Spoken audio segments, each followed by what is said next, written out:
берене оор эмес, мыйзамсыз чек арадан өтүү боюнча. Кайсы чек арадан өткөн? Өзбекстан. Ошондо эмне негизде козголуш? Чек арадан өткөн эле болот же өткөнүнөр башка бир нерсе? Азырынча башка прокуратуранын алып келген сунушу боюнча чек арадан өтүү боюнча болду. Чек арадан өткөнчө ары бери.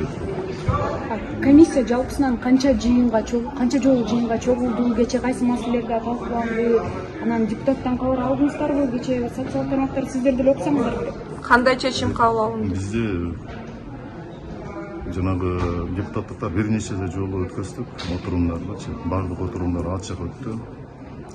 Кечеги эле экинчи бөлүм эле жабык өттү, анткени ал жерде тергөөдүн купуясы бар депчи.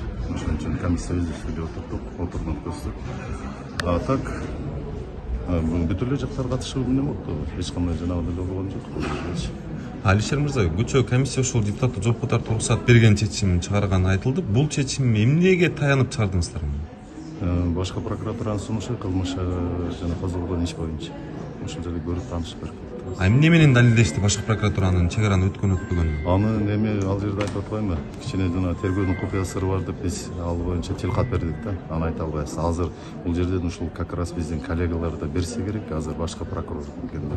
Анткени ошолор аны айтып берет да азырчы. Бирок мыйзамсыз өткөнүн тастыктады, сиздер ишендиңиздер, Мыйзамсыз өткөнүн ишендик. Анткени Өзбек тарапынан да кылмыш иш козголду бул боюнча. Кимге козголгон? Жангыршиев Муслим. Рахмат. Качып кеткендиги боюнча сизде маалымат? Маалымат жок. Мен аны качып кеткени боюнча маалымат булактарына саат түндө 11-де гана окудум, ошол Кактус медианын жанагысына сайтынан окудум.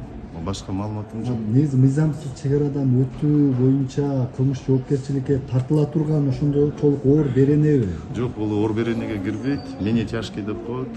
Ошого кирет. Бул жерде 1 жылдан 3 жылга чейин же болбосо 500-төн 1000 эсепке чейин